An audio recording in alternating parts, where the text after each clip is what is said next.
नमस्कार मित्रांनो, P fact safari सादर करीत आहे गुरुचरित्र कथासार मराठीमध्ये अध्याय 4 श्री दत्तात्रेय अवतार कथा। ओम श्री गणेशाय नमः, श्री सरस्वते नमः, श्री गुरुभ्यो नमः, श्री कुलदेवताय नमः। त्रयमूर्ती श्री दत्तात्रेयांचा अवतार कसा झाला ते मला सविस्तर सांगा, असे नामधारकाने विचारले असता सिद्धयोगी म्हणाले, नामधारका, तू फार चांगला प्रश्न विचारला आहेस। तू प्रश्न विचारल्यामुळे मला ती कथा पूर्ण आठवत आहे। प्रथम मी तुला अत्रि ऋषी कोण होते ते सांगतो।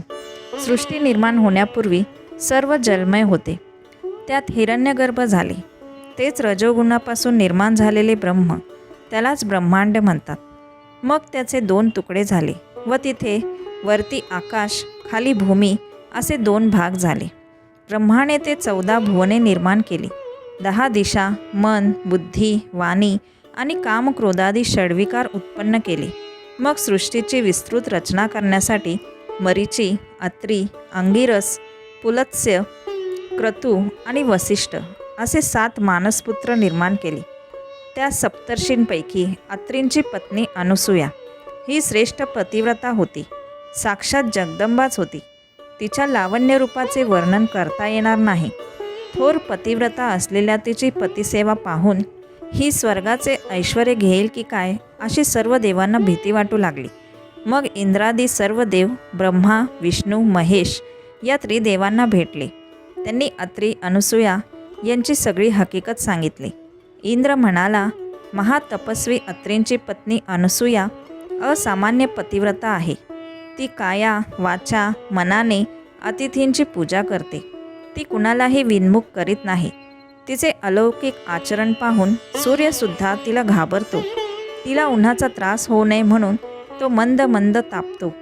तिच्यासाठी अग्नी थंड शीतल होतो, वारासुद्धा भीतीने मंद मंद वाहतो। तिच्या पायांना त्रास होऊ नये म्हणून भूमी मृदू होते। ती शाप देईल अशी आम्हा सर्वांना भीती वाटते। ती कोणत्याही देवाचे स्थान हिरावून घेईल असा तिच्या पुण्याचा प्रभाव आहे।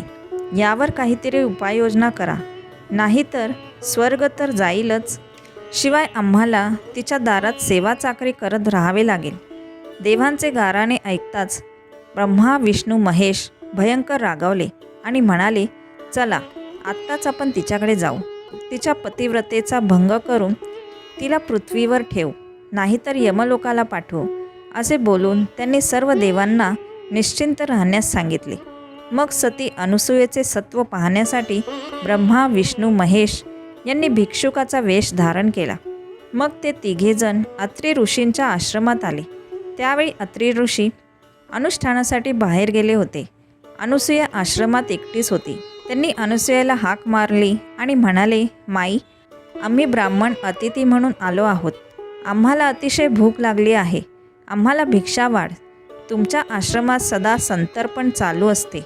अतिथी अभ्यागतांना इथे भिक्षाभोजन दिले जाते असे आम्ही ऐकले आहे, म्हणून आम्ही मोठ्या आशेने आलो आहोत। आम्हाला लवकर भोजन दे, नाहीतर आम्ही परत जातो। 3 भिक्षेकरी आपल्या दारात आलेले पाहून अनुसूयेला आनंद झाला। तिने त्यांचे स्वागत करून त्यांचे पाय धुतले, बसावयास दिले, त्यांना अर्घ्यपाद्य देऊन गंधाक्षत पुष्पांनी त्यांची पूजा केली। मग हात जोडून म्हणाली, आपण स्नान करूया, तोपर्यंत पाने वाढते। तेव्हा ते भिक्षुक म्हणाले, आम्ही स्नान करूनच आलो आहोत, आम्हाला लवकर भोजन दे। ठीक आहे असे म्हणून अनुसूयेने त्यांना बसावयास पाट दिले, पाने मांडली व अन्न वाढावयास सुरुवात केली। तेव्हा ते भिक्षुक म्हणाले, माई, आम्हाला असे भोजन नको, आम्हाला इच्छाभोजन हवे आहे। तुझ्या सौंदर्याची कीर्ती आम्ही ऐकली आहे, तुझे विवस्त्र सौंदर्य पाहावे अशी आमची इच्छा आहे, म्हणून अंगावर वस्त्र न ठेवता आम्हाला भोजन वाढ, नाहीतर आम्ही परत जातो। त्या भिक्षुकांचे हे शब्द ऐकून अनुसूया आश्चर्यचकित झाली। ती परम ज्ञानी सती साध्वी होती। तिने ओळखले, हे कोणी साधे भिक्षुक नाहीत, आपली परीक्षा पाहण्यासाठी हे देवच आले आहेत, नाहीतर अशी विचित्र मागणी कोण कशाला करेल। आता हे परत गेले तर पतीच्या आज्ञेचा भंग होईल, विवस्त्र होऊन भोजन वाढले तर पतिव्रतेचा धर्म मोडेल। माझे मन निर्बळ आहे, पतीचे तपोबलच मला या संकटातून तारून नेईल असा विचार करून अनुसूया त्या भिक्षूंना तथास्तु असे म्हणून आत गेली. तिने आपल्या पतीचे स्मरण केले, पतीची मनात पूजा केली. मग तीर्थाचे भांडे बाहेर घेऊन आली. तिने आपल्या पतीचे एकदा स्मरण केले आणि ते तीर्थ तिघा भिक्षुकांच्या अंगावर शिंपडले. आणि काय आश्चर्य, त्याच क्षणी त्या 3 भिक्षुकांची 3 तेजस्वी सुंदर बाळे बनली. मग स्वतःला सावरून ती त्या बाळांना मांडीवर घेऊन थोपटू लागली. अंगाई गीते गाऊ लागली. ती बाळे भुकेने व्याकुळ होऊन रडत होती. त्यांना आता अन्नाची क्षुधा नव्हती. त्यांना हवे होते आईचे दूध. त्याचवेळी अनुसूयेला वात्सल्याने पाना फुटला. तिने एकेका बाळाला स्तनपान देऊन शांत केले. मग तिने त्या बाळांना पाळण्यात ठेवून झोपवले.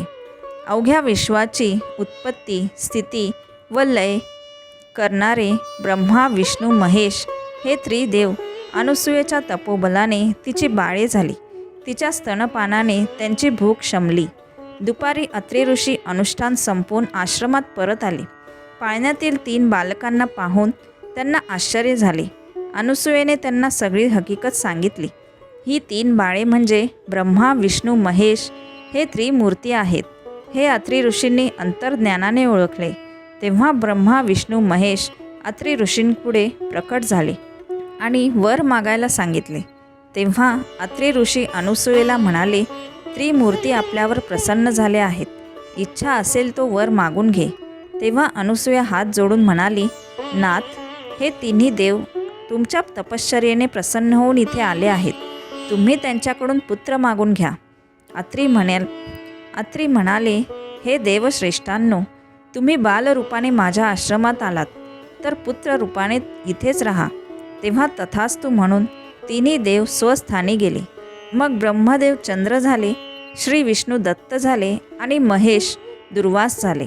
काही दिवसांनी चंद्र व दुर्वास मातेला म्हणाले, आम्ही दोघे तपाला जातो. तिसरा दत्त इथेच राहील. तोच त्रिमूर्ती आहे असे समज. अनुसूयेने अनुज्ञा दिली असता चंद्र व दुर्वास तप करण्यासाठी निघून गेले. त्रिमूर्ती दत्त मात्र आईवडिलांची सेवा करीत तिथेच राहिले. ब्रह्मदेव आणि शंकर यांनी आपापले दिव्य अंश दत्ताच्या ठिकाणी स्थापन केले. तेव्हापासून दत्त अत्रि अनुसूयेचा पुत्र श्री विष्णूचा अवतार असूनही त्रिमूर्ती दत्तात्रेय म्हणून एकत्वाने राहिला. अत्रि म्हणून आत्रेय व अत्रि अनुसूयेला देवांनी तो दिला म्हणून दत्त. तो दत्तात्रेय महाप्रभू हाच गुरु परंपरेचे मूळ पीठ आहे. अशा प्रकारे सिद्ध मुनींनी नामधारकाला दत्त जन्म अवताराचे अद्भुत कथा सांगितली. ती श्रवण करून नामधारकाला अतिशय आनंद झाला. मग तो सिद्ध मुनींना म्हणाला, श्री गुरु दत्तात्रेयांचे पुढे कोणकोणते अवतार झाले ते मला सविस्तर सांगा. सिद्ध योगींनी तथास्तु म्हटले. दत्तात्रेयांचा अवतार मार्गशीर्ष पौर्णिमेला झाला.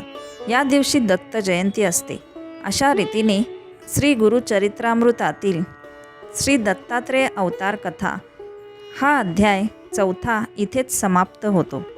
पुढच्या अध्यायात आपण श्रीपाद श्री वल्लभ अवतार कथा ऐकणार आहोत. ती कथा जाणून घेण्यासाठी चॅनेलला सबस्क्राईब करा.